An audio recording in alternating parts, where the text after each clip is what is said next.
Hello दोस्तों, मैं आपका दोस्त मनोज कुमार तिवारी। मैं आज के इस वीडियो में आप लोगों को प्रोबेबिलिटी पढ़ाने जा रहा हूं। प्रोबेबिलिटी बहुत इंपॉर्टेंट टॉपिक है और प्रोबेबिलिटी थोड़ा सा कंफ्यूजन भी क्रिएट करता है। प्रोबेबिलिटी थोड़ा बड़ा चैप्टर भी है, तो इसको अच्छे से करने का कोशिश करें। अगर आपको 95 प्लस में जाना है तो प्रोबेबिलिटी हो गया, मैक्सिमम मिनिमम वर्ड प्रॉब्लम हो गया, इंटीग्रेशन हो गया, ये सब टॉपिक आपका अच्छा होना चाहिए। अगर ये सब टॉपिक अच्छा है तो आप आसानी से 90 प्लस में जा सकते हैं। तो सबसे पहले हम बात करते हैं प्रोबेबिलिटी की। प्रोबेबिलिटी क्या होता है? तो प्रोबेबिलिटी जो होता है वो पॉसिबिलिटीज को मेजर करने का तरीका होता है इन टर्म्स ऑफ मैथमेटिक्स। जब कभी भी हम किसी भी चांस को या किसी भी पॉसिबिलिटीज को मेजर करते हैं in terms of number, in terms of maths, in terms of fraction, तो उसी को प्रोबेबिलिटी कहते हैं। प्रोबेबिलिटी का जो मेजरिंग स्केल होता है वो 0 से 1 का होता है। मतलब प्रोबेबिलिटी हमेशा 0 और 1 के बीच में मेजर किया जाएगा। फिर आता है इसमें सैंपल सेट के बारे में। तो सैंपल सेट क्या होता है कि जितना भी पॉसिबल आउटकम्स है उन सबको जब हम सेट के रूप में लिखते हैं तो वो सैंपल सेट कहलाता है। जैसे अगर आप एक कॉइन को टॉस करते हैं तो क्या क्या आ सकता है? हेड आ सकता है, टेल आ सकता है। तो हेड और टेल ये सैंपल सेट हो गया। जब आप दो कॉइन को टॉस करते हैं तो क्या क्या आउटकम आ सकता है आपका? तो एक आ सकता है, दो कॉइन को जब टॉस करेंगे तो पहले कॉइन की वजह से दो आउटकम आएगा, दूसरे कॉइन की वजह से दो आउटकम आएगा। तो 2 इंटू 2 मिलके आपका क्या बन गया? 4। तो 4 सैंपल सेट होगा। अब 4 एलिमेंट कौन कौन सा होगा? तो 4 को लिखने का तरीका क्या है? ये 4 है, 4 का हाफ करे 2, तो 2 बार हेड लिखे, फिर 2 बार टेल, फिर 2 का हाफ करे 1, तो 1 बार हेड, 1 बार टेल, 1 बार हेड, 1 बार टेल। तो ये आपका सैंपल सेट हो गया व्हेन 2 कॉइन्स आर टॉस। अगर 3 कॉइन को टॉस किया जाए तो 3 कॉइन को टॉस करेंगे तो पहले के वजह से 2 आएगा, दूसरे के वजह से 2 आएगा और तीसरे के वजह से 2 आएगा। इन सबको मल्टीप्लाई करें तो 8 आया। तो 8 एलिमेंट होगा सैंपल सेट में। लिखेंगे कैसे? 8 का हाफ 4, तो 4 बार हेड और 4 बार टेल लिखेंगे, लिख दिए। अब 4 का हाफ 2, 2 बार हेड, 2 बार टेल, 2 बार हेड, फिर 2 बार टेल, फिर 2 का हाफ 1, 1 बार head, tail, head, tail, head, tail, head और टेल। तो ये हो गया sample set when 3 coins are tossed. अगर हम एक डाइस को फेंकते हैं तो डाइस को फेंकेंगे तो कितना आउटकम आएगा? 6 आउटकम। तो 6 आउटकम में कौन कौन आ सकता? 1 2 3 4 5 6। तो ये हो गया सैंपल सेट। सैंपल स्पेस होता है जब हम उस आउटकम्स को नंबर के फॉर्म में लिखते हैं। जैसे अगर 2 कॉइन को टॉस किए तो कितना आउटकम आया? 4। तो number of element in S क्या हो गया? 4। तो ये हो गया सैंपल स्पेस। 3 कॉइन को जब हम टॉस किए तो कितना आउटकम आया? 8। तो number of element in S कितना हो गया? 8। तो ये हो गया sample space when 3 coins are toss. जब आप एक डाइस को फेंकते हैं तो कितना आउटकम आ सकता है? 6 आउटकम, 1 2 3 4 5 6। तो यहां पे आ जाएगा number of element in S is 6 when a dice is throne. अगर 2 डाइस को आप फेंकते हैं, 2 डाइस को, तो पहले डाइस की वजह से कितना आएगा? पहले डाइस की वजह से 6 आया, दूसरे डाइस की वजह से 6। इन दोनों को मल्टीप्लाई किए तो 36। तो ये 36 आपका सैंपल स्पेस हो जाएगा। याद रखें, सैंपल स्पेस। अब होता है इवेंट। तो इवेंट क्या होता है? जिसका भी प्रोबेबिलिटी आपको निकालना हो, जिसके बारे में प्रोबेबिलिटी में जिक्र कर रहा है या जिसका प्रोबेबिलिटी आपसे पूछा गया है, दैट इज इवेंट। याद रखें, जिसका प्रोबेबिलिटी आपसे पूछा गया है दैट इज इवेंट। और इवेंट को जनरली हम ई से रिप्रेजेंट करते हैं। प्रोबेबिलिटी का फॉर्मूला होता है पीई। पीई प्रोबेबिलिटी ऑफ ई, मतलब ये प्रोबेबिलिटी किसका? इवेंट ई का। ये फॉर्मूला होता है number of element in E divide by number of element in S. याद रखें, प्रोबेबिलिटी किसी भी इवेंट का फॉर्मूला होगा नंबर ऑफ इवेंट, मतलब number of element in the event E divide by number of element in the sample space S. और इसका value हमेशा 0 और 1 के बीच में होगा प्रोबेबिलिटी का। ये ऑब्जेक्टिव में पूछ सकता है, ये हमेशा 0 और 1 के बीच में होता है। अब सवाल उठता है कि इवेंट कितने तरह का होता है? तो इवेंट होता तो है बहुत तरीके का, लेकिन 2 इवेंट बहुत इंपॉर्टेंट है। एक होता है म्यूचुअली एक्सक्लूसिव इवेंट और एक होता है म्यूचुअली एग्जॉस्टिव इवेंट। इसको याद रखिए, ये पूछ सकता। म्यूचुअली एक्सक्लूसिव और म्यूचुअली एग्जॉस्टिव इवेंट।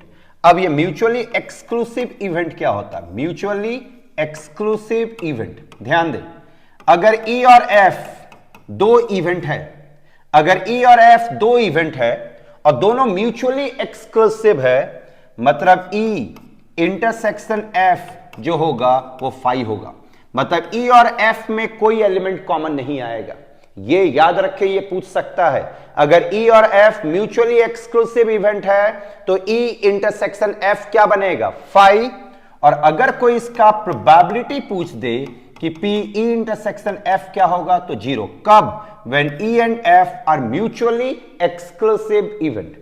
एक होता है mutually exhaustive event, mutually exhaustive event. तो म्यूचुअली एग्जॉस्टिव कब होता है? मान लेते हैं ई और एफ दो म्यूचुअली एग्जॉस्टिव इवेंट है। ई और एफ क्या है? दो म्यूचुअली एग्जॉस्टिव इवेंट। तो इस केस में एक कंडीशन होगा कि ई यूनियन एफ जो बनेगा वो एस बनेगा। याद रखें E union F is equal to S, जहां पे एस जो है वो सैंपल सेट है। और अगर इसकी प्रोबेबिलिटी की बात करें तो पी ई यूनियन एफ जो बनेगा वो बनेगा म्यूचुअली एक्सक्लूसिव में ई और एफ का इंटरसेक्शन 5, एग्जॉस्टिव में ई और एफ का यूनियन एस। म्यूचुअली एक्सक्लूसिव में प्रोबेबिलिटी जो होगा वो 0 होगा, एग्जॉस्टिव में प्रोबेबिलिटी जो होगा वो 1 होगा। अब प्रोबेबिलिटी दो तरह का होता है मेनली, एक होता है डिपेंडेंट और एक होता है इंडिपेंडेंट। इंडिपेंडेंट में क्या होगा कि जब ए और बी दोनों एक दूसरे से इंडिपेंडेंट हो, मतलब जब दो इवेंट एक दूसरे से इंडिपेंडेंट हो तो वो इंडिपेंडेंट प्रोबेबिलिटी कहलाता है। और जब दो इवेंट एक दूसरे पे डिपेंड करता हो तो वो डिपेंडेंट प्रोबेबिलिटी कहलाएगा। याद रखें, प्रोबेबिलिटी दो तरह का, एक इंडिपेंडेंट और एक डिपेंडेंट। डिपेंडेंट को ही हम कंडीशनल प्रोबेबिलिटी कहते हैं, आपके बुक में वो कंडीशनल प्रोबेबिलिटी के नाम से है। डिपेंडेंट में जो दूसरा इवेंट होगा वो पहले वाले इवेंट पे डिपेंड करेगा। इंडिपेंडेंट में दोनों इवेंट एक दूसरे से इंडिपेंडेंट होगा, ये हमेशा याद रखें। अब इंडिपेंडेंट इवेंट और डिपेंडेंट इवेंट, सबसे पहले हम बात करते हैं डिपेंडेंट इवेंट की। तो डिपेंडेंट इवेंट को हम लिखते हैं पी ए बाई बी से। पी ए बाई बी का मतलब होता है कि ये ए का प्रोबेबिलिटी है, ये ए का प्रोबेबिलिटी, लेकिन ए जो है वो डिपेंड कर रहा है बी पे। हमेशा याद रखें, पी ए बाई बी मतलब कि ये प्रोबेबिलिटी है, किसका प्रोबेबिलिटी है? ए का। ए का प्रोबेबिलिटी है, लेकिन वेयर जहां पे ए जो है इज डिपेंड्स ऑन बी। ए आपका किस पे डिपेंड कर रहा? ऑन बी पे। याद रखें, probability of A by B मतलब probability of A where A depends on B. अब यहां पे क्या होता है कि ए बी पे डिपेंड कर रहा है, तो ए बी पे तभी डिपेंड करेगा जब ये फर्स्ट इवेंट होगा और ये सेकेंड इवेंट। फर्स्ट इवेंट का मतलब हो गया कि जब दो इवेंट है तो ऑब्वियस सी बात है पहले कोई अकर हुआ होगा, तो जो पहले अकर हुआ होगा दैट इज बी, और जो बाद में अकर हुआ होगा वो ए। बाद में अकर होने वाला इवेंट हमेशा पहले इवेंट पे क्या करता है? डिपेंड। याद रखें, तो यहां पे ए जो है वो आपका सेकेंड इवेंट है और बी जो है वो आपका फर्स्ट इवेंट है। ए आपका सेकेंड इवेंट और बी आपका फर्स्ट इवेंट। अब यहां पे पी ए बाई बी का फॉर्मूला होता है P A intersection B divide by P B. याद रखिए, पी ए बाई बी का formula P A intersection B divide by P B. अगर ये इंडिपेंडेंट होता, अगर ये क्या होता है? इंडिपेंडेंट, तो उस केस में कंडीशन होता है कि पी ए इंटरसेक्शन बी जो होगा वो P A into P B होगा।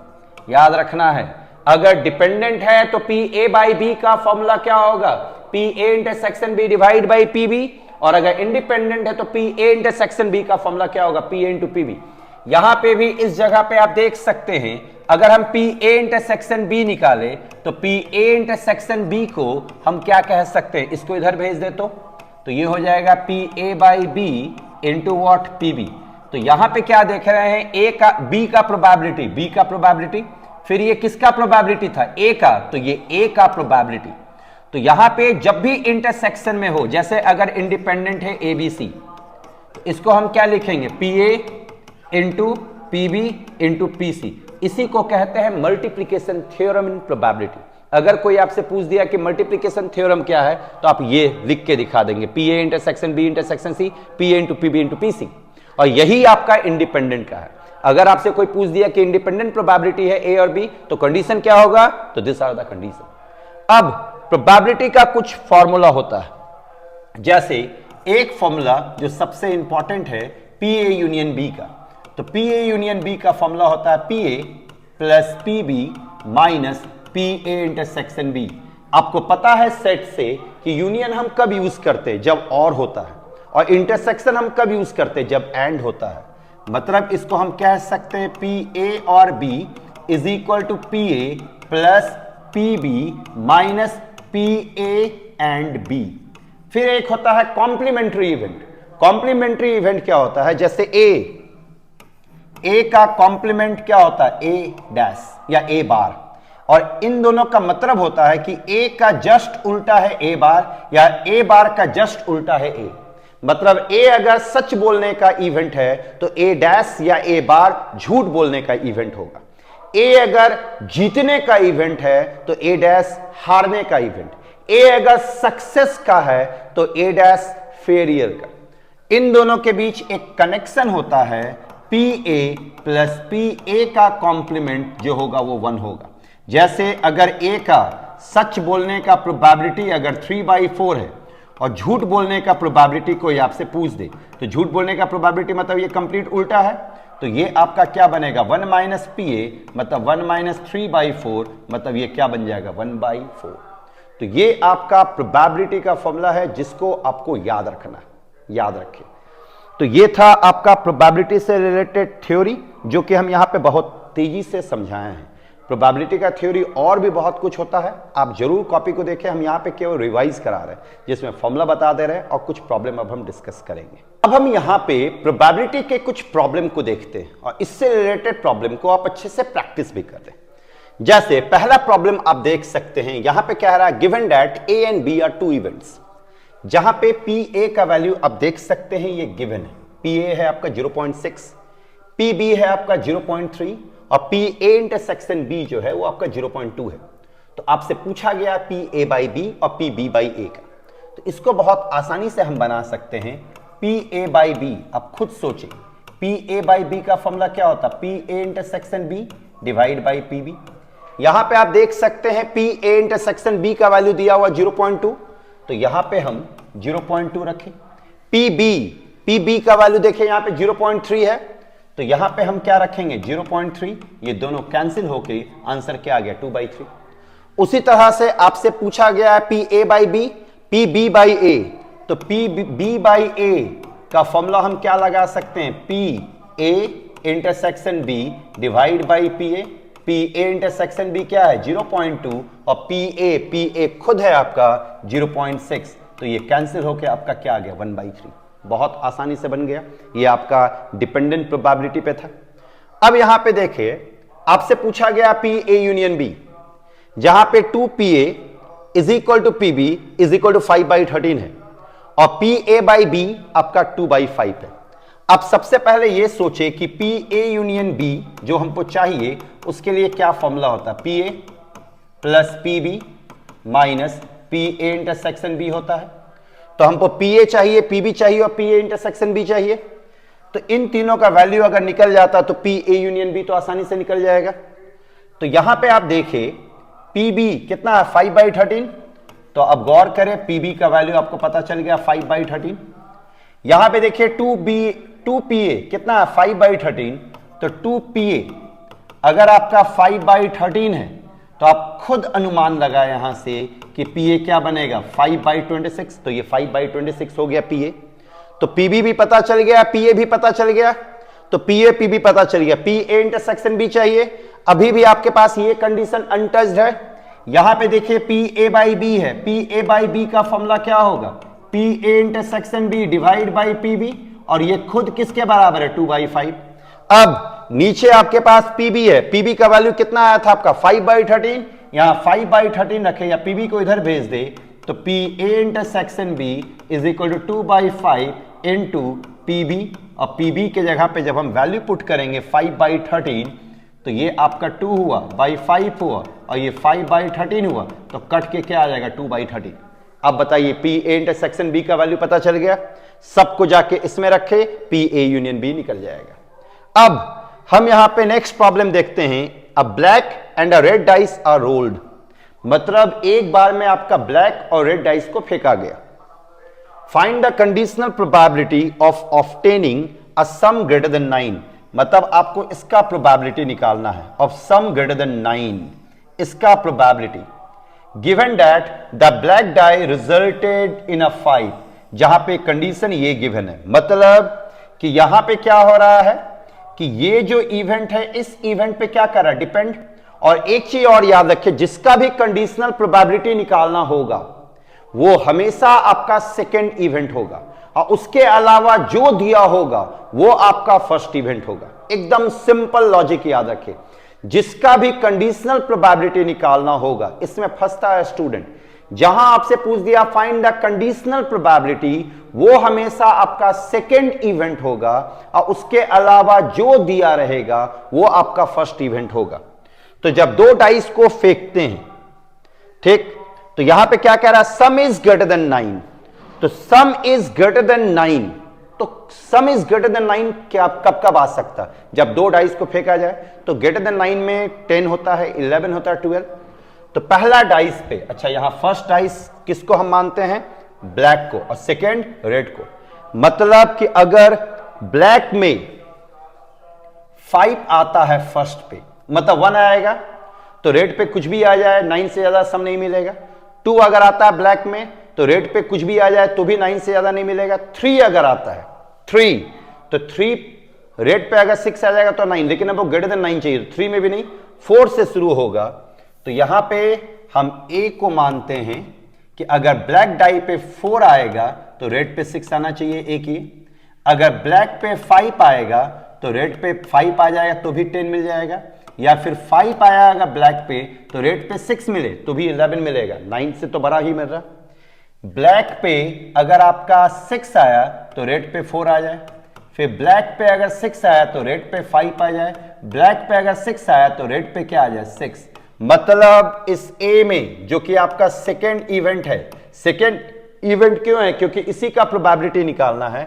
इसमें नंबर ऑफ एलिमेंट जो आया आपके पास वो 1 2 3 4 5 6 आया, 3 3 6 आ गया। चलिए ठीक है, अब जो फर्स्ट इवेंट है, मतलब जिसका कंडीशन गिवन है, अब गौर करें यहां कंडीशन क्या दिया है, given that the black die resulted in a 5। अब ब्लैक डाई जो है वो पहला डाइस है, मतलब पहला डाइस पे 5 आना चाहिए, तो पहला डाइस पे 5 आना चाहिए, तो बी क्या आएगा, फर्स्ट डाइस पे 5 लिए, दूसरा डाइस के लिए कुछ नहीं है तो 1 आ गया, फिर 5,2 आ गया, फिर 5,3 आ गया, फिर 5,4 आ गया, फिर 5,5 आ गया, फिर 5,6। एक चीज ध्यान दे, इसको बनाने वाला बहुत अलग अलग तरीके से बनाता है। हम यहां पे क्या किए, इसको अलग से देख रहे हैं और इसको इससे कोई लिंक नहीं किए। पहले क्या कह रहा था, सम इज ग्रेटर देन 9, तो सम इज ग्रेटर देन 9 पे खाली फोकस किए। और दूसरा क्या कह रहा, given that black die resulted in a 5, तो black die resulted in a 5 पे फोकस किए, दूसरे में कुछ भी आए कोई फर्क नहीं पड़ता। याद रखें, हम इसको और इसको पूरी तरह से अलग तरीके से डील किए हैं। सम इज ग्रेटर देन 9, तो केवल सम 9 पे फोकस किए, और यहां black die resulted in a 5, तो केवल ब्लैक डाई पे 5 रखे, बाकी दूसरे में कुछ आए कोई फर्क नहीं पड़ता। प्रोबेबिलिटी हमको इसका निकालना जिसको हम ए माने हैं, और ये गिवन है जिसको हम बी माने हैं। तो जिसका निकालना वो क्या होता है, सेकेंड इवेंट, और जिसका जो गिवन होता है वो क्या होता है, फर्स्ट इवेंट। मतलब कि यहां पे फॉर्मूला जो लगेगा वो पी ए बाई बी का लगेगा, क्योंकि ये सेकेंड है। और पी ए बाई बी का फॉर्मूला क्या होता है, P A intersection B divide by P B. आपको पता है कि पी ए इंटरसेक्शन बी को हम N A intersection B divide by N S कह सकते हैं, एन एस। और पी बी को हम पी बी को हम N B divide by N S कह सकते हैं। ये एन एस कैंसिल हुआ। अब एन ए इंटरसेक्शन बी का मतलब क्या हो गया, दोनों में जो कॉमन है। तो अगर आप दोनों में कॉमन देखें तो दोनों में कॉमन कौन कौन सा एलिमेंट दिखेगा, देखिए ये दोनों एलिमेंट आपको कॉमन दिख रहा है, 5 5 और 5 6, तो 2 एलिमेंट ऊपर गया। नीचे क्या आपका एन बी में कितना एलिमेंट है, 1 2 3 4 5 6, ये देखिए 6 एलिमेंट है। तो ये आपका कितना आ गया, 2/6, और 2/6 का मतलब क्या हो गया, 1/3, तो 1/3 आपका आंसर हो गया। एकदम आसान तरीके से बना। इसमें आपको हमेशा ध्यान रखना है, जिसका प्रोबेबिलिटी निकालना होगा, जिसका कंडीशनल प्रोबेबिलिटी है, उसको आप हमेशा सेकेंड इवेंट मानेंगे, और जो उसके अलावा दिया रहेगा वो हमेशा फर्स्ट इवेंट होगा। अब इसी में अगर हम दूसरे प्रॉब्लम को देखें, यहां पे देखिए क्या कह रहा, सम इज 8, सम जो है वो 8 है, given that red die resulted in a number less than 4, red die resulted in a number less than 4। तो हम इन दोनों का अलग अलग से देखेंगे, पहले खाली इसको देखते हैं, इससे इंडिपेंडेंट रखते हुए। सम इज 8, तो सम जो होना चाहिए वो 8 होना चाहिए। तो आप खुद सोचे सम इज 8 में क्या क्या आ सकता, पहला डाइस जो था वो ब्लैक था, दूसरा था रेड, तो सम इज 8 में क्या आ सकता है, अगर पहला में 1 आएगा तो दूसरा में कुछ भी 8 नहीं आ सकता। पहला में अगर 2 आता, दूसरा में क्या आएगा 6, तो 2,6 एक हो गया। पहला में अगर 3 आया तो दूसरा में क्या आएगा 5, फर्स्ट में अगर 4 आया तो दूसरा में भी 4, फर्स्ट में 5 तो दूसरे में 3, फर्स्ट में 6 तो दूसरे में 2, तो ए में यही हुआ। अब बी के बारे में क्या कह रहा है कि रेड डाई में जो आना चाहिए वो 4 से कम आना चाहिए। रेड डाई मतलब सेकेंड वाले के बारे में कह रहा है, 4 से कम आना चाहिए। तो 4 से कम में कौन कौन आ सकता है, 1 आ सकता है, 2 आ सकता है, 3 आ सकता है रेड डाई पे। ब्लैक डाई के बारे में कोई जिक्र नहीं, तो ब्लैक में कुछ भी आ सकता है। तो रेड डाई पे अगर 1 आया तो ब्लैक में कुछ भी आ सकता है। उसी तरह से 1,1, फिर ये 2,1, ब्लैक में पहला वाला ब्लैक है 3,1, इस तरह से बढ़ते बढ़ते कहां तक आएंगे 6,1। अब ये रेड डाइस पे 1 आया, ये आपका रेड डाइस है, रेड डाइस पे 1 आया। अब रेड डाइस पे क्या कह रहा है, लेस देन 4, मतलब 2 भी आ सकता है। तो यहां पे अगर 2 आया तो ब्लैक पे 1 आ सकता है, 2,2 आ सकता है, 3,2 आ सकता है, डॉट डॉट डॉट, ये 6,2 आया। उसी तरह से 1,3 हो सकता है, 2,3 हो सकता है, 3,3 और डॉट डॉट डॉट क्या हो सकता है 6,3, ये आ गया। हमको इसका प्रोबेबिलिटी निकालना है, तो पी ए बाई बी का फॉर्मूला अभी हम बताएं, पी ए बाई बी का फॉर्मूला भी आप देख सकते हैं यहाँ पे, जो भी हम आपसे डिस्कस किए हैं। ये N A intersection B divide by N B होगा, तो एन ए इंटरसेक्शन बी, तो ये N A intersection B divide by N B हो गया। अब खुद देखिए एन बी में कितना एलिमेंट आएगा, 18 एलिमेंट आ रहा है, तो नीचे हो गया 18। अब ऊपर ए और बी का इंटरसेक्शन, ए और बी का इंटरसेक्शन चाहिए, तो रेड डाइस पे 4 से कम होना चाहिए, तो रेड डाइस पे 4 से कम होना चाहिए। ये आपका एक इंटरसेक्शन आएगा, देखिए यहाँ पे 6,2 देखिए यहाँ पे आ रहा है। एक ये भी आपका इंटरसेक्शन में आएगा 5,3, इसके पहले वाला एलिमेंट क्या आएगा 5,3। ये नहीं हो सकता, ये नहीं हो सकता, ये नहीं हो सकता, तो कितना कॉमन आ रहा है, 2 एलिमेंट कॉमन आ रहा है, तो ऊपर कितना हो गया 2, तो नीचे आंसर क्या आ जाएगा 1/9, तो इसका प्रोबेबिलिटी हो गया आपका 1/9। तो ये था आपका 3 प्रॉब्लम। अब हम नेक्स्ट प्रॉब्लम को अगर हम देखें, तो नेक्स्ट प्रॉब्लम क्या कह रहा है, एक अर्न है जो कंटेन करता 10 ब्लैक एंड 5 व्हाइट बॉल। ध्यान दे, एक बैग में 10 ब्लैक बॉल है और 5 व्हाइट बॉल है। 2 balls are drawn from the box या urn, one after the other without replacement. मतलब कि 2 बॉल निकाला गया विदाउट रिप्लेसमेंट, मतलब एक बॉल निकाला गया, तो जो बॉल निकल गया सो निकल गया, कोई रिप्लेसमेंट नहीं हुआ, मतलब एक बॉल का कमी हो गया दूसरे अटेम्प्ट में, फिर दूसरा बॉल निकाला गया। Find the probability that both drawn ball are red. चलिए ठीक है, तो 2 बैग है, सॉरी एक बैग है, तो एक बैग में आपके पास 10 ब्लैक और 5 व्हाइट बॉल है। एक बैग, उसमें 10 ब्लैक और 5 व्हाइट बॉल। देख सकते हैं, जरा क्वेश्चन एक बार फिर से देख लें, 10 ब्लैक और 5 व्हाइट बॉल। अच्छा, प्रोबेबिलिटी किसका निकालना है कि बोथ बॉल्स आर ब्लैक, दोनों बॉल जो होना चाहिए वो ब्लैक होना चाहिए। अब जरा गौर करें, इस बैग से 2 बॉल हमको निकालना है 1 by 1, मतलब पहले एक बॉल फिर एक बॉल विदाउट रिप्लेसमेंट, जो बॉल निकल गया सो निकल गया। अब पूछा गया कि क्या प्रोबेबिलिटी होगा कि दोनों क्या है ब्लैक, तो हम ए इवेंट मान देते हैं कि पहला अटेम्प्ट में हम ब्लैक बॉल निकालें। अब ब्लैक बॉल ही निकालना क्योंकि दोनों ब्लैक होना चाहिए। फिर हम बी मान देते हैं कि सेकेंड अटेम्प्ट में फिर से एक ब्लैक बॉल निकालें। अब सोचिए, पहले अटेम्प्ट के लिए हमको ब्लैक बॉल निकालना है, तो फॉर्मूला क्या बनेगा, ब्लैक बॉल निकालना है। कितना ब्लैक बॉल है 10, तो 10 में से एक बॉल तो 10C1। अब यहां पे टोटल बॉल कितना है 15, तो 15 में से एक 15C1। सी के बारे में आपको आइडिया होगा, परमुटेशन कॉम्बिनेशन का, ये सब चीज थोड़ा रिवाइज कर ले। अब 10C1 आपका क्या बनता है 10, 15C1 आपका क्या बनेगा 15, तो ये कट छट के आ गया 2/3। ये PA दिखा रहा है कि पहले अटेम्प्ट में ब्लैक बॉल निकालने का प्रोबेबिलिटी, जो कि आपका 2/3 है।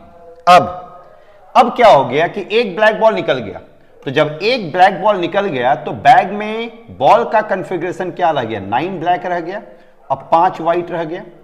अब हमको बी करना है, मतलब सेकेंड अटेम्प्ट में भी एक ब्लैक बॉल निकालना है। तो अब बताइए पी बी क्या होगा। इसमें अब बॉल का कॉन्फ़िगरेशन तो यही है, तो इस 9 में से एक निकालेंगे तो 9C1। टोटल बॉल कितना 14, 14 में से एक 14C1, तो ये 9/14 आया। तो ये फर्स्ट अटेम्प्ट में 2/3 आया, सेकेंड अटेम्प्ट का 9/14 आया। अब क्या कह रहा है, दोनों जो होना चाहिए वो ब्लैक होना चाहिए, तो दोनों ब्लैक, तो यहां पे लिखेंगे प्रोबेबिलिटी बोथ आर ब्लैक। ये आपका बनेगा मल्टीप्लिकेशन थ्योरम से दिस इंटू दिस, तो ये 2/3 इंटू 9/14 जो आएगा आपका आंसर। देख सकते हैं कितना मामूली सा क्वेश्चन है। अब हम अगर नेक्स्ट क्वेश्चन को पढ़ें तो यहां क्या कह रहा है, the probability of solving a specific problem independently, मतलब कि एक प्रॉब्लम है उसको लोग स्टूडेंट जो वो इंडिपेंडेंटली सॉल्व करे बिना किसी हेल्प के, ऑफ ए एंड बी, मतलब दो स्टूडेंट है ए और बी, दोनों को प्रॉब्लम दिया गया, दोनों इंडिपेंडेंटली सॉल्व कर रहा। तो ए से प्रॉब्लम सॉल्व हो जाएगा उसका प्रोबेबिलिटी है 1/2 और बी से प्रॉब्लम सॉल्व हो जाएगा उसका प्रोबेबिलिटी है 1/3। याद रखें, ए से प्रॉब्लम सॉल्व होगा उसका प्रोबेबिलिटी 1/2 और बी से प्रॉब्लम सॉल्व होगा उसका प्रोबेबिलिटी 1/3। तो आपसे पूछा गया है कि प्रॉब्लम इज सॉल्व्ड, मतलब प्रॉब्लम सॉल्व हो जाए। तो सबसे पहले गौर करें, पी ए 1/2 है, पी बी 1/3 है, तो ये तो प्रॉब्लम सॉल्व करने का है। ए प्रॉब्लम सॉल्व करेगा उसका प्रोबेबिलिटी 1/2, बी प्रॉब्लम सॉल्व करेगा उसका प्रोबेबिलिटी 1/2, लेकिन हो सकता है उससे प्रॉब्लम सॉल्व ना हो, यह भी हो सकता है। तो ये प्रॉब्लम सॉल्व नहीं होने का, तो नहीं होने का मतलब इसका कॉम्प्लीमेंट है, तो ये 1 - 1/2 सॉरी 1 - 1/2 होगा, तो ये 1 - 1/2 हुआ। यहां पे पी ए कितना आया था आपका 1/2 आया था, तो पी ए का कॉम्प्लीमेंट क्या आ जाएगा 1 - 1/2, तो ये भी 1/2 आया। उसी तरह से पी बी यहां पे कितना है आपका 1/3, तो बी से प्रॉब्लम सॉल्व नहीं होगा, उसका आपका क्या बनेगा, पी ए 1/2, पी ए का कॉम्प्लीमेंट 1/2, यह आया। पी बी आपका आया 1/3, तो पी बी का कॉम्प्लीमेंट आपका क्या आएगा 1 - 1/3, मतलब 2/3। अब क्या कह रहा है कि प्रॉब्लम सॉल्व हो जाना चाहिए, तो आप खुद सोचिए कि प्रोबेबिलिटी किस चीज का, कि प्रॉब्लम सॉल्व हो जाए। तो प्रॉब्लम सॉल्व हो जाए में क्या क्या केस हो सकता है, दो लोग हैं, प्रॉब्लम सॉल्व हो जाना चाहिए। हो सकता है कि ए से प्रॉब्लम सॉल्व हुआ बी से नहीं हुआ, या एक केस ये हो सकता है ए से नहीं हुआ बी से हो गया, या एक केस ये भी हो सकता है दोनों से हो गया, यही 3 केस है। तो प्रॉब्लम सॉल्व होने के प्रोबेबिलिटी में प्रॉब्लम ए से सॉल्व हुआ बी से नहीं हुआ, देखिए यहां प्रॉब्लम सॉल्व हो चुका है, या फिर ए से प्रॉब्लम सॉल्व नहीं हुआ प्रॉब्लम बी सॉल्व कर दिया, या फिर यह भी हो सकता है ए प्रॉब्लम सॉल्व कर दिया और बी भी प्रॉब्लम सॉल्व कर दिया। अब आप खुद देखिए, पी ए का वैल्यू पता है 1/2, पी बी कॉम्प्लीमेंट पता है 2/3, पुट कर दे, P A complement 1/2, P B आपका कितना 1/3 पुट करे, पी ए पी बी का वैल्यू पुट करे, जो आएगा आंसर। ये हम डायरेक्ट बनाए, इसको हम रिवर्स मेथड से भी बना सकते हैं कि प्रॉब्लम इज सॉल्व्ड। अब जरा सोचिए इसका उल्टा क्या होगा, प्रॉब्लम इज नॉट सॉल्व्ड। तो प्रॉब्लम नॉट सॉल्व्ड और प्रॉब्लम इज सॉल्व्ड, ये दोनों एक दूसरे का कॉम्प्लीमेंट है। तो यहां पे हम सिंपली अगर डायरेक्ट निकाल लेते कि प्रॉब्लम इज नॉट सॉल्व्ड, मतलब 1/2 इंटू 2/3 मल्टीप्लाई कर देते, तो वो किसका प्रोबेबिलिटी आ जाता, प्रॉब्लम नॉट सॉल्व्ड का, तो उसको हम 1 में सब्ट्रैक्ट कर देते तो डायरेक्ट आंसर आ जाता। अब देखिए लास्ट क्या कह रहा है, exactly one of them solve the problem, मतलब केवल एक ही बंदा प्रॉब्लम सॉल्व करे। तो क्या केस हो सकता है, ए कर दिया बी नहीं किया, एक ही बंदा सॉल्व किया, या फिर ए से नहीं हुआ बी से हो गया प्रॉब्लम सॉल्व। तो इस केस में 2 केस बनेगा, ए प्रॉब्लम सॉल्व किया बी से प्रॉब्लम सॉल्व नहीं हुआ, या फिर ए से नहीं हुआ बी से प्रॉब्लम सॉल्व हो गया, problem exactly one of them will solve the problem. अब यहां पे वैल्यू पुट कर दे, जो आएगा आंसर। तो ये था प्रोबेबिलिटी का नेक्स्ट प्रॉब्लम। अब हम आगे बढ़ें, यहां पे आप देख सकते हैं आपका प्रॉब्लम है, ये आपका टोटल प्रोबेबिलिटी का प्रॉब्लम है। टोटल प्रोबेबिलिटी बहुत ज्यादा इंपॉर्टेंट है, टोटल प्रोबेबिलिटी आपको अच्छे से आना चाहिए। सबसे पहले हम टोटल प्रोबेबिलिटी और बेस थ्योरम का फॉर्मूला देखते हैं। टोटल प्रोबेबिलिटी का फॉर्मूला होता है P A is equal to P E one into P A by E one plus P E two into P A by E two plus dot dot dot P E N into P A by E N. ये हो गया total probability का formula. और एक होता Bayes theorem, ये हुआ total probability का फॉर्मूला। बेस थ्योरम का फॉर्मूला होता है पी ई आई बाई ए। ये आपका बनता है P E I into P A by E I whole divide by P E one into P A by E one plus P E two into P A by E two plus dot dot dot P E N into P A by E N. ये हुआ आपका total probability और Bayes theorem का। ये total probability और Bayes theorem. Total probability और Bayes theorem को जरा समझे। देखिए टोटल प्रोबेबिलिटी पहले, अगर आप टोटल प्रोबेबिलिटी समझते हैं तो बेस थ्योरम भी आसानी से बनता है।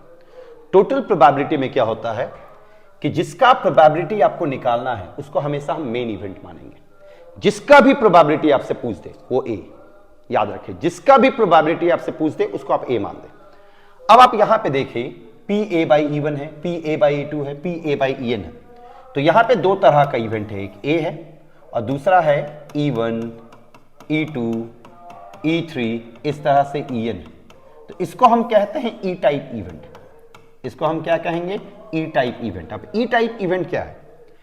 इसका प्रोबेबिलिटी निकालना है तो ये मेन इवेंट हो गया ए।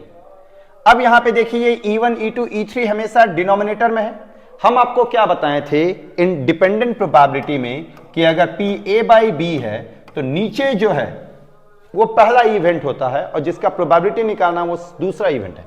मतलब यहां पे A से पहले आपका कौन अकर हुआ? E1, E2, E3 dot dot dot EN। A से पहले कौन अकर हुआ? E1, E2 dot dot dot EN। मतलब जिसका प्रोबेबिलिटी निकालना है वो A और उसके पहले जो जो घटना घटा है वो E1, E2, E3, EN के कैटेगरी में जाएगा। याद रखिए जिसका प्रोबेबिलिटी निकालना है वो A और उससे पहले जितना घटना घटा है वो E1, E2, E3 dot dot dot EN के कैटेगरी में जाएगा। टोटल प्रोबेबिलिटी में आपको A का प्रोबेबिलिटी निकालना। बेस थ्योरम में क्या करेगा? जो मेन इवेंट है उसको किसी ना किसी E के इवेंट से कनेक्ट कर देगा। जो मेन इवेंट है उसको किसी ना किसी ई के इवेंट से क्या करेगा? कनेक्ट। दोनों को बनाने का तरीका सेम है, दोनों को सोचने का तरीका सेम है, बस आपको फॉर्मूला खाली चेंज करना है। जैसे हम यहां पे एक प्रॉब्लम देखते हैं, 1 bag contain 4 white and 5 black ball. एक बैग है जिसमें आपके पास 4 व्हाइट और एक बैग जिसमें आपके पास 4 व्हाइट और 5 ब्लैक बॉल। ये कह दिया। फिर कह रहा another bag contain 6 white and 7 black ball. एक दूसरा बैग है जिसमें आपके पास 6 व्हाइट, 6 व्हाइट और 7 ब्लैक बॉल है। फिर कह रहा a ball is transferred from first bag to the second bag. अब क्या हुआ कि एक बॉल को फर्स्ट बैग से उठाया गया और सेकेंड बैग में रख दिया गया, second bag, and then a ball is drawn from the second bag. उसके बाद सेकेंड बैग से बॉल निकाला गया। तो find the probability that the ball drawn is white. अब जरा सोचिए किसका प्रोबेबिलिटी निकालना? व्हाइट बॉल का, कि जो बॉल निकला वो कैसा बॉल निकलना चाहिए? White ball. तो यहां पे ए हम मानेंगे to draw a white ball, to draw a white ball मान लीजिए ए आराम से हम। अब लेकिन इस ए के होने से पहले ए क्या है? व्हाइट बॉल निकाला गया। किससे निकाला गया व्हाइट बॉल? सेकेंड बैग से। लेकिन सेकेंड बैग से बॉल निकालने से पहले क्या घटना घटा कि इस बैग से इस बैग में एक बॉल ट्रांसफर किया गया। अब जरा खुद सोचिए, इस बैग से इस बैग में बॉल ट्रांसफर किया गया तो इस बैग से इस बैग में बॉल ट्रांसफर करने का क्या क्या केस हो सकता है? 2। कौन कौन?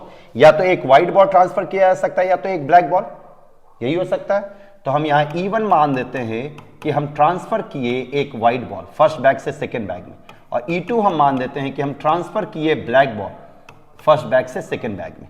अब पहले तो ये घटना घटा, ट्रांसफर हुआ, तो आप खुद बताएं PE1 क्या बनेगा? एक व्हाइट बॉल निकालना पड़ेगा इससे। तो टोटल बॉल कितना है? 9, जिसमें व्हाइट कितना है? 4। तो एक व्हाइट निकालेंगे 4 और टोटल बॉल है 9, तो ये 9, तो 4/9 हो गया। E2 क्या है? एक ब्लैक बॉल निकालेंगे तो टोटल बॉल कितना है? 9 है, जिसमें एक ब्लैक 5 ब्लैक बॉल है। तो आप बताइए PE2 क्या हो जाएगा? 5/9। तो PE1 पता चल गया, PE2 पता चल गया। आप देख सकते हैं फॉर्मूला में मेरे पास क्या क्या था? PE1 PE2 अब हमको क्या निकालना, P A by E one और P A by E two. जरा P A by E one और P A by E two पे हम फोकस करें। अब जरा सोच के बताएं P A by E one क्या होगा। ए क्या है, तो draw white ball. E one क्या हुआ, तो ट्रांसफर अ वाइड बॉल। मतलब कि पहले इससे एक वाइड बॉल इसमें गया, तो जब इससे एक वाइड बॉल इसमें जाएगा तो इसमें कितना वाइड बॉल बनेगा, 7 वाइड बॉल और 7 ब्लैक बॉल। तो टोटल बॉल का संख्या कितना हो गया, 14। तो 14 अगर हो गया तो नीचे 14 आ गया, लेकिन वाइड बॉल का संख्या कितना होगा, 7, क्योंकि एक वाइड बॉल आप भेज चुके हैं, तो ये 7। तो ये कितना आ गया, 1/2। उसी तरह से P A by E two के बारे में सोचें। ए क्या है, तो draw white ball from the second bag, लेकिन ई टू क्या, to transfer a black ball. तो इससे एक ब्लैक बॉल ट्रांसफर किए, तो जब इससे एक ब्लैक बॉल ट्रांसफर करेंगे तो 6 व्हाइट और 8 ब्लैक हो जाएगा। तो टोटल बॉल तो 14 ही रहा, 14। तो यहां पे 14, लेकिन टोटल वाइड बॉल कितना रहा, 6, क्योंकि इस पर ब्लैक बॉल ट्रांसफर हुआ। तो ये 6/14 कट छट के आपका ये क्या बन जाएगा, 3/7। अब गौर करें, पी ई वन पता चल गया, P E two, P A by E one, P A by E two, दोनों चीज पता चल गया। जब दोनों चीज पता चल गया तो हम जाके सिंपली इस फॉर्मूला में रख देंगे। पी ई वन की जगह पे वैल्यू रखेंगे, P A by E one की जगह पे, पी ई टू की जगह पे, P A by E two की जगह पे, जो आएगा आंसर। ये था आपका क्वेश्चन। अब हम नेक्स्ट क्वेश्चन देखें। यहां पे अ बैग कंटेन, यहां पे एक बैग है, इस बैग में 4 रेड है और 3 ब्लैक बॉल है। चलिए ठीक है। A second bag contain 2 red and 4 black ball, 2 red और 4 ब्लैक बॉल। अब क्या कह रहा, 1 bag is selected at random, bag का सिलेक्शन किया गया। कौन कौन सा बैग का, इस बैग का सिलेक्शन करना है या इस बैग का सिलेक्शन। तो यहां 2 केस हो सकता है, फर्स्ट बैग का सिलेक्शन या सेकंड बैग का सिलेक्शन। फिर क्या कह रहा, फ्रॉम द सिलेक्टेड बैग, मतलब पहले बैग का सिलेक्शन किया गया, उसके बाद सिलेक्टेड बैग से 1 ball is drawn, find the probability that the ball drawn is red. मतलब यहां पे 2 बैग है, एक बैग में 4 रेड और 3 ब्लैक बॉल है, दूसरे बैग में 2 रेड और 4 ब्लैक बॉल है। फिर कहा गया कि पहले आप बैग का सिलेक्शन करो, फिर जो इस बैग का आप सिलेक्शन किए हैं उससे बॉल निकालिए, तो रेड बॉल निकलेगा, इसका क्या प्रोबेबिलिटी, यही है क्वेश्चन। तो अब बताइए आपसे क्या पूछा गया, तो ड्रॉ रेड बॉल। तो यहां पे ए क्या हो जाएगा, मेन इवेंट, एक रेड बॉल निकालने का। लेकिन रेड बॉल निकालने से पहले क्या घटना घटा, बैग का सिलेक्शन। तो E1 हो जाता है फर्स्ट बैग का सिलेक्शन, E2 हो जाएगा सेकेंड बैग का सिलेक्शन। हो गया, E1 हो गया फर्स्ट बैग का सिलेक्शन, E2 हो गया सेकेंड बैग का सिलेक्शन। अब आप खुद बताएं, E1 अगर फर्स्ट बैग का सिलेक्शन है तो 2 बैग में से एक बैग, तो इसका प्रोबेबिलिटी 1/2। E2 अगर आपका सेकेंड बैग का सिलेक्शन है तो इसका भी प्रोबेबिलिटी 1/2। अब A बाई E1 क्या होगा, A बाई E1, A आपका क्या है, तो ड्रॉ रेड बॉल, तो टू ड्रॉ रेड बॉल, और E1 क्या है, सिलेक्शन ऑफ फर्स्ट बैग, मतलब फर्स्ट बैग से रेड बॉल। तो रेड बॉल कितना है, 4, और टोटल बॉल कितना, 7, तो ये हो गया 4/7। उसी तरह से पी ए बाई E2 क्या आएगा, तो draw a red ball, red ball निकालना, लेकिन E2 क्या है, सिलेक्शन ऑफ सेकेंड बैग, तो सेकेंड बैग से रेड बॉल, टोटल बॉल कितना, 6, और रेड है 2, तो 2/6, मतलब 1/3। अब आप गौर करें, P E1 P E2 P A by 1 P A by 2 दोनों पता चल गया, जाके हम फॉर्मूला में रख देंगे, रिजल्ट आ जाएगा। तो ये था आपका टोटल प्रोबेबिलिटीज पे प्रॉब्लम। अब हम देखते हैं का प्रॉब्लम कराने जा रहे हैं। थोड़ा क्वेश्चन को हम कह रहे हैं, आप सुनेंगे जरा ध्यान से और लिख भी लें। इन अ बल्ब फैक्ट्री, एक बल्ब का फैक्ट्री है, machine A, B and C manufacture respectively 25%, 35% and 40% of the total bulb. मतलब कि एक बल्ब का फैक्ट्री है, उसमें 3 मशीन लगा हुआ, ए, बी और सी। अब क्या करता है, मशीन जो है ए वो 25% बल्ब मैन्युफैक्चर करता है, मशीन बी आपका 35% बल्ब मैन्युफैक्चर करता है, और मशीन सी आपका 40% बल्ब मैन्युफैक्चर करता है of the total bulb of their output. अब जो आउटपुट आया 5, 4 and 2% are respectively defective bulb. मतलब कि ए जो है वो 5% डिफेक्टिव, बी 4% डिफेक्टिव और सी 2% डिफेक्टिव बल्ब करता है। ये डिफेक्टिव का हो गया और ये मैन्युफैक्चर का हो गया, ये क्वेश्चन है। फिर क्या कह रहा है कि अ बल्ब इज ड्रॉन, फिर एक बल्ब को निकाला गया एट रैंडम, मतलब कहीं से एक बल्ब निकाल दिया गया from the product. If the bulb drawn is found to be defective, अब जो बल्ब आप निकाले हैं वो डिफेक्टिव बल्ब निकला, तो पूछा गया what is the probability that it is manufactured by machine C, sorry machine B. अब गौर करें क्वेश्चन क्या है कि आपके पास एक फैक्ट्री है फैक्ट्री में 3 मशीनें ए बी सी, जिसमें ए जो है वो 25% बल्ब मैन्युफैक्चर करता है, बी 35%, सी 40%। अब जिसमें वो डिफेक्टिव बल्ब देता है 5%, बी देता है 4% और सी 2% डिफेक्टिव बल्ब बनाता है। अब क्या किया गया कि कोई एक बल्ब को निकाला गया और देखा गया कि वो बल्ब डिफेक्टिव है। तो सवाल उठा कि डिफेक्टिव है, तो फिर वो डिफेक्टिव बल्ब बी का है, इसका क्या प्रोबेबिलिटी, ये पूछा। तो गौर करें यहां पे मेन इवेंट क्या है, to draw a defective bulb, यही है मेन इवेंट। तो यहां पर हम ए मान दिए, तो ड्रॉ अ डिफेक्टिव बल्ब। अब डिफेक्टिव बल्ब है, लेकिन ये डिफेक्टिव हुआ कब, मैन्युफैक्चर के बाद ना, बनने के बाद ना पता चला ये डिफेक्टिव है। तो मतलब E1 क्या हो जाएगा, मैन्युफैक्चर मतलब पहले, उससे पहले होने वाला इवेंट है, तो E1 हो जाएगा कि manufacture by machine A. E2 क्या हो जाएगा, मैन्युफैक्चर बाय मशीन बी। और E3 क्या हो जाएगा, मैन्युफैक्चर बाय मशीन सी। तो आप खुद सोचे PE1 आपका क्या हो गया, 25/100। PE2 आपका क्या हो जाएगा, 35/100। और PE3 क्या हो जाएगा आपके पास, 40/100। ये तो PA1 E2 E3 आ गया। अब हमको फाइंड करना है PA/E1, जैसे टोटल में फाइंड करते थे। तो A है डिफेक्टिव, E1 है मैन्युफैक्चर्ड बाय A। तो आप सोचिए A/E1 क्या हो जाएगा, manufactured by A which is defective bulb. तो ये क्या आ जाएगा, 5/100, यही है ना, क्योंकि 5% डिफेक्टिव बल्ब ए देता है। और PA/E2 क्या हो जाएगा आपका, 4/100। उसी तरह से PA/E3 आपका क्या हो जाएगा, तो 2/100। ये तीनों निकल गया मेरे पास, PA/E1, PA/E2, PA/E3। अब यहां पे क्या है कि ये जो मेन इवेंट है उसको कनेक्ट कर दिया है मशीन बी से। तो जब मेन इवेंट को किसी पर्टिकुलर E1 E2 से साथ कनेक्ट करता है तो वो बेस थ्योरम होता है, और अगर मेन इवेंट को किसी के साथ कनेक्ट नहीं किया गया तो वो टोटल होता है। तो इसको E2 के साथ कनेक्ट किया गया है, तो यहां पे फॉर्मूला क्या बनेगा, PE2/A, बेस थ्योरम का फॉर्मूला लगा। ये क्या बनता है, PE2 into PA/E2 divide by PE1 into PA/E1। उसी तरह से PE2 इंटू PA/E2, और आगे बढ़ते जाएं PE3 इंटू PA/3। सबको पुट करें, आपका रिजल्ट आ जाएगा। तो ये था आपका बेस थ्योरम पे प्रॉब्लम। बेस थ्योरम और टोटल प्रोबेबिलिटी के प्रॉब्लम को थोड़ा अच्छे से आप प्रैक्टिस कर लें। अब हम लास्ट एक प्रॉब्लम आपको दिखाने जा रहे हैं जो कि प्रोबेबिलिटी डिस्ट्रीब्यूशन पे है। प्रोबेबिलिटी डिस्ट्रीब्यूशन का प्रॉब्लम क्या है, ध्यान दें, और ये इंपॉर्टेंट प्रॉब्लम है, इसको जरूर अच्छे से आप करें। प्रोबेबिलिटी डिस्ट्रीब्यूशन में क्या होता है कि हर एक इवेंट का प्रोबेबिलिटी दिया रहेगा। जैसे क्वेश्चन है, a random variable x has the following probability distribution, जहां पे एक्स आपका दिया हुआ है 0, 1, 2, 3, 4, 5, 6 और 7, ये एक्स है। इसका प्रोबेबिलिटी दिया हुआ है आपका 0, k, फिर यहां पे 2, 3, 4, 5, 6 और 7 है।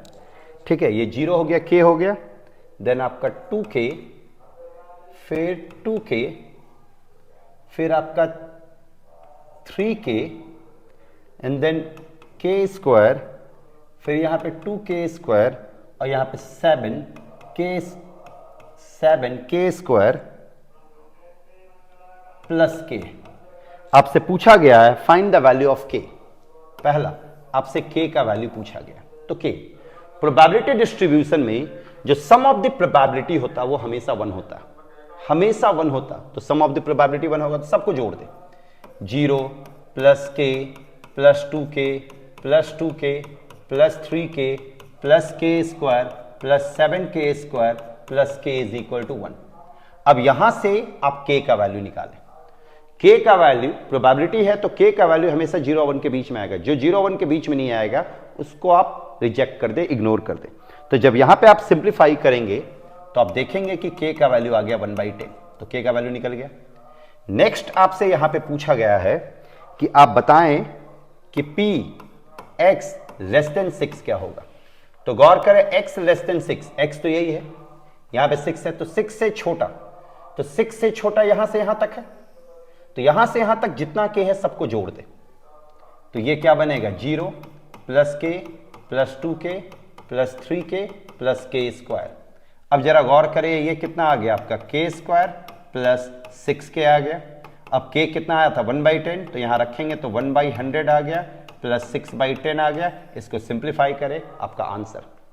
इसमें तीसरा क्वेश्चन है कि p x greater than equal to 6, x greater than equal to 6 equal to 6 है, मतलब यहां से यहां तक को जोड़ना है आपको।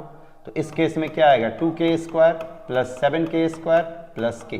अब इन सबको जोड़ दें और k के यहाँ पे क्या रख दें 1/10। तो ये है प्रोबेबिलिटी डिस्ट्रीब्यूशन। प्रोबेबिलिटी डिस्ट्रीब्यूशन थोड़ा इंपॉर्टेंट है, इसको अच्छे से करें। प्रोबेबिलिटी में base theorem, total probability, probability distribution, इसको जो अच्छे से करें, इससे एक क्वेश्चन आपका पकड़ाएगा ही पकड़ाएगा, और ये केस बेस्ड में आता है। प्रोबेबिलिटी चैप्टर को थोड़ा अच्छे से रिवाइज करें। प्रोबेबिलिटी बड़ा चैप्टर है, इसको एक वीडियो में मतलब करवा पाना बहुत मुश्किल है, लेकिन चूंकि आप लोग पढ़े हुए हैं, हमको केवल यहाँ रिवीजन कराना है, इससे हम शॉर्टकट में थोड़ा रिवाइज करा दिए। चलिए, थैंक यू वेरी मच।